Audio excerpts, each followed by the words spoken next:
अमेरिकी राष्ट्रपति Donald Trump, जिनकी ईरान की जनता से अपील है, जो आजादी चाहते हैं, इस मौके का फायदा उठाएं। अब ये देखिए किस तरह से एक साइकोलॉजिकल वॉर भी जो है वो साथ साथ चल रही है और अमेरिकी राष्ट्रपति डोनाल्ड ट्रंप खेल रहे हैं।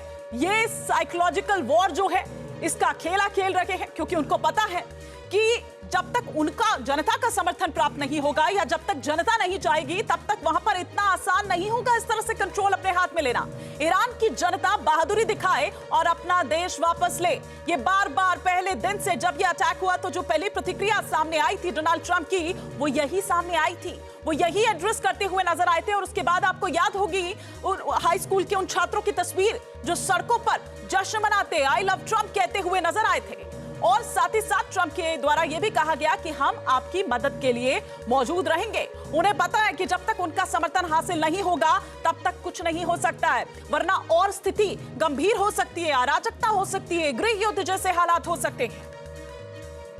अमेरिका इज विद यू ये कहते हुए और साथ ही साथ उन तमाम बातों को, उन उम्मीदों को हम फुलफिल करते हुए कोशिश उसकी करेंगे, ये ट्रंप की ओर से कहा गया। इजराइल का लेकिन ईरान में भीषण हमले अभी भी जारी है। जैसा कि हमने पहले भी बताया कि तेहरान पर हमले के बाद इस्फहान में अटैक हुआ है। इस्फहान और जाहिदैन में इजराइल का ये हमला हुआ है। और अगर हम इस लिहाज से देखें तो ये बहुत इंपॉर्टेंट, आपको याद होगा कि किस तरह से पिछली बार इस्फहान को नुकसान पहुंचाया गया था। जाहिदैन में भी इजराइल का ये हमला जारी है। तो आखिर ये कब तक ये चलेगा? क्या कहीं ब्रेक लगेगा? कोई स्टॉप बटन, कोई पॉज बटन यहां पर दबता हुआ नजर आता है? फिलहाल तो ऐसा नहीं दिखता है दोनों ही तरफ से। आप ये देखिए कि इजराइल की तरफ से भी हमले जारी है। ईरान भी कब तक सस्टेन कर पाएगा? ईरान की ओर से, उनके राष्ट्रपति पज़ेश्कियान की ओर से जब वो कल मुखातिब हुए तब उनकी ओर से ये मैसेज दिया गया कि बदला हम लेंगे, लेकिन कब तक? क्या थकाया जा रहा है इजराइल द्वारा, अमेरिका द्वारा ईरान को? ये एक स्ट्रैटेजी। इधर तेहरान में अमेरिकी और इजरायली हमले से तबाही हुई है। तस्वीरें इस वक्त आपके टेलीविजन स्क्रीन पर है। तेहरान में पुलिस स्टेशन, IRGC बेस पर हमला हुआ है। गोलबांदा जस्टिस पैलेस पर भी हमला हुआ है। तेहरान पुलिस स्टेशन पर हमले से भारी तबाही हुई है। इंटेलिजेंस मिनिस्ट्री की इमारतों पर भी अटैक हुआ है। तो ये बड़ी जानकारी जो इस वक्त निकलकर सामने आ रही है वो हम लगातार आपको बता रहे हैं और साथ ही साथ वो तस्वीरें आपके टेलीविजन स्क्रीन पर इस वक्त नजर आ रही है। तेहरान पुलिस स्टेशन पर भारी हमले से तबाही हुई है। ये तस्वीरें हम आपको दिखा रहे हैं। इंटेलिजेंस मिनिस्ट्री की जो इमारतें हैं उन पर भी अटैक किया गया है, उनको भी निशाना बनाया गया है।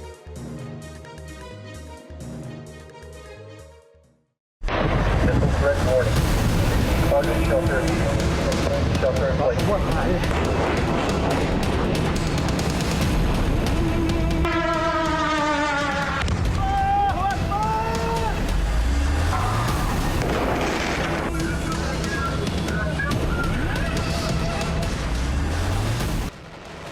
अमेरिकी और इजराइल हमले में ईरान के सुप्रीम लीडर अली खामनेई के मारे जाने के बाद मिडिल ईस्ट सुलग रहा है।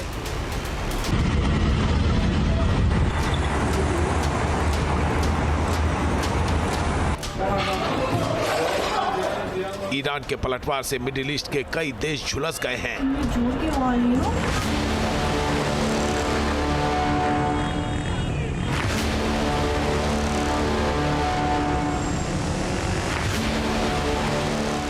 महायुद्ध का संकट मंडराने लगा है।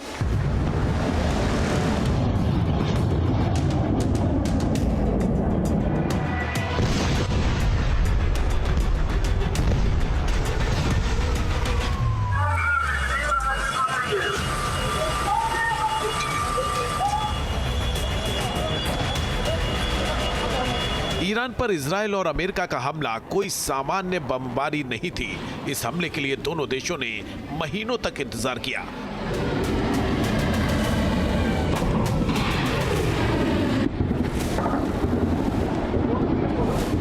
हजारों घंटे की जासूसी और सिग्नल इंटरसेप्ट किया। जब ऐसा वक्त आया कि कम हमले में ज्यादा नुकसान किया जा सके तो ईरान पर भीषण बमबारी कर दी गई।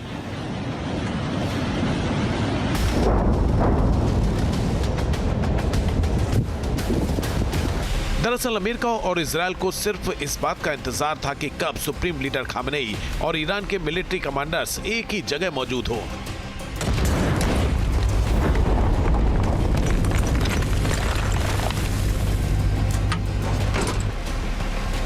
जब ऐसा मौका आया, उसी वक्त सटीक हमले करके ईरान को सबसे बड़ी चोट दे दी गई।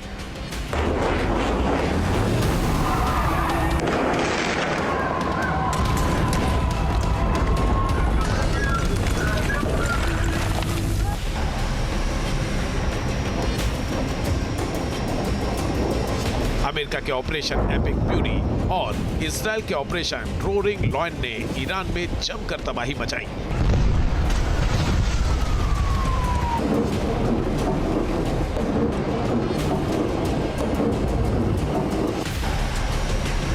ये वीडियो तेहरान में एक हथियार डिपो पर हमले का है, जहां एक जोरदार धमाका हुआ और उसकी आवाज कई किलोमीटर दूर तक सुनाई दी। पूरा इलाका दहल उठा।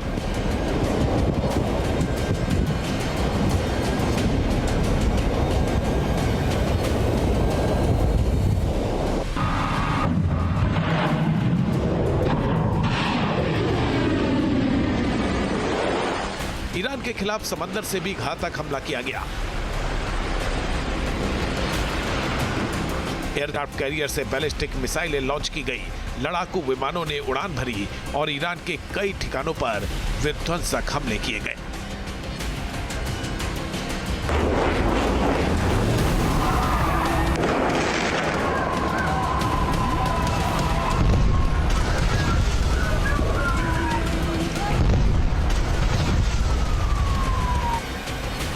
ईरान पर हमलों में अमेरिका ने जिन हथियारों का इस्तेमाल किया, उनमें black Tomahawk cruise missile भी थी।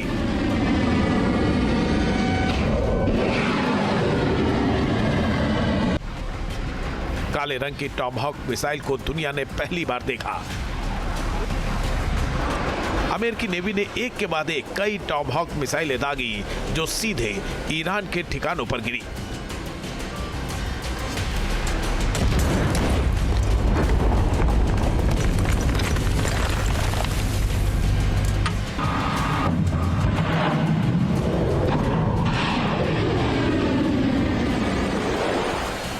दरअसल अमेरिकी नौसेना ने ईरान पर हमले का एक वीडियो जारी किया। इसमें अर्ले बर्ग क्लास डिस्ट्रॉयर युद्धपोत से RGM-109 Tomahawk land attack missile को लॉन्च करते दिखाया गया।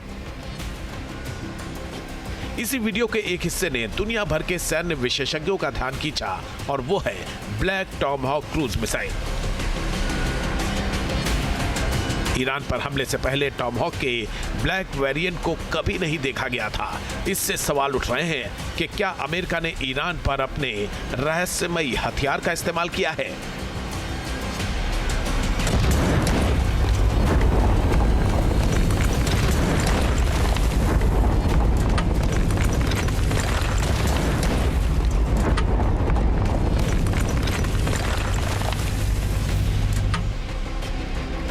मिलिट्री एनालिस्ट का मानना है कि हो सकता है कि टॉम हॉक मिसाइल को काले रंग से रंगा गया हो। इसका मकसद दुश्मन की नजर से छिपाना और हथियार के असर को बढ़ाना हो सकता है। यह भी संभव है कि समुद्री टारगेट पर हमला करने के लिए इसे खास तौर पर रंगा गया हो। दरअसल काले रंग की मिसाइल को पानी के ऊपर नीचे उड़ते समय देखना मुश्किल हो सकता है। दूसरी संभावना यह है कि नई कोटिंग शायद सबसे नई maritime strike Tomahawk missile है, जिसे MST के नाम से भी जाना जाता है। शायद पुरानी टॉम हॉक मिसाइलों को अपग्रेड किया गया, जिसमें लंबी दूरी का एंटी शिप फंक्शन हो सकता है। द वॉर जोन की रिपोर्ट के मुताबिक मैरीटाइम स्ट्राइक टॉम हॉक यानी MST टैक्टिकल टॉम हॉक के लेटेस्ट ब्लॉक V वेरिएंट का एक सब वेरिएंट है और इसे ब्लॉक 5A के नाम से भी जाना जाता है। मैरीटाइम स्ट्राइक टॉम हॉक में एक नया मल्टी मोड गाइडेंस सिस्टम शामिल है। इसमें कथित तौर पर एक इमेजिंग इंफ्रारेड सीकर भी शामिल है। सभी ब्लॉक 5 टॉम हॉक में 2-वे डेटा लिंक भी होता है, जिससे उन्हें फ्लाइट के दौरान अपने टारगेट को लेकर कोर्स करेक्शन और दूसरे टारगेटिंग अपडेट्स मिल सकते हैं। इसके अलावा फायर होने के बाद भी इसके टारगेट को बदला जा सकता है और इसे रीटास्क भी किया जा सकता है। अमेरिकी हमले में कामिकेज ड्रोन का भी इस्तेमाल किया गया। इन ड्रोन्स ने तेज रफ्तार से उड़ान भरी और कुछ ही पलों में सटीक निशाना लगाया। ड्रोन के हमले के बाद जोरदार धमाके की आवाज सुनाई दी। यूएस सेंट्रल कमांड ने इस बात को माना है कि उसने ईरान पर हमला करने में लुकास कामिकेज ड्रोन का इस्तेमाल किया है। इस ड्रोन को ईरान के शाहेद 136 ड्रोन का कॉपी माना जाता है। अमेरिकी सेना के ड्रोन टास्क फोर्स ने इसे जमीन से ईरान पर लॉन्च किया। लुकास ड्रोन का इस्तेमाल अमेरिका ने अभी तक नहीं किया था। हमले का ये तरीका ईरान का ही है, जिसे अमेरिका ने उसी के खिलाफ इस्तेमाल कर दिया। लुकास ड्रोन ईरान के शाहेद 136 ड्रोन के डिजाइन पर आधारित है। इसे कम समय में और बहुत बड़ी संख्या में फैक्ट्री में तैयार किया जा सकता है। इसकी रेंज 1500 से 2500 किलोमीटर के बीच है। ये 40 से 50 किलोग्राम तक विस्फोटक ले जा सकता है। इसे दर्जनों या सैकड़ों के झुंड में छोड़ा जा सकता है। जब इतने सारे ड्रोन एक साथ हमला करते हैं तो दुश्मन का एयर डिफेंस सिस्टम भी नाकाम हो जाता है। लुकास ड्रोन मिसाइलों की तुलना में कम खर्चीला और असरदार माना जाता है। एक टॉमहॉक मिसाइल की कीमत लाखों डॉलर में होती है, जबकि एक लुकास ड्रोन की लागत करीब $35,000 ही होती है। ईरान पर हमला करने के लिए सेंटकॉम ने F-18 और F-35 फाइटर जेट का भी इस्तेमाल किया। F-35 एक 5वीं जनरेशन का स्टेल्थ फाइटर है जो रडार डिटेक्शन से बच सकता है और सटीक गाइडेड हथियार ले जा सकता है। अमेरिका ने पूरे मिडिल ईस्ट में बड़े पैमाने पर F-35 तैनात किए हैं। वहीं F-18 को बोइंग ने बनाया है। ये एक मल्टी रोल फाइटर जेट है जो हवा से हवा और हवा से जमीन दोनों तरह के मिशन कर सकता है। ये कई तरह के बम और मिसाइल ले जा सकता है। अमेरिका ने ईरान पर पूरी तैयारी और प्लानिंग के साथ सटीक हमला किया। पहले ही बार में अमेरिका ने ऐसे जख्म दिए जिसे ईरान वर्षों याद रखेगा। जंग अभी थमी नहीं है। अगर ईरान का पलटवार नहीं थमा तो अमेरिका अपने बेड़े के और भी विध्वंसक हथियारों का इस्तेमाल कर सकता है। अगर ऐसा हुआ तो भारी तबाही मच सकती है। ईरान की हमला करने की ताकत खत्म हो सकती है। Team news nation.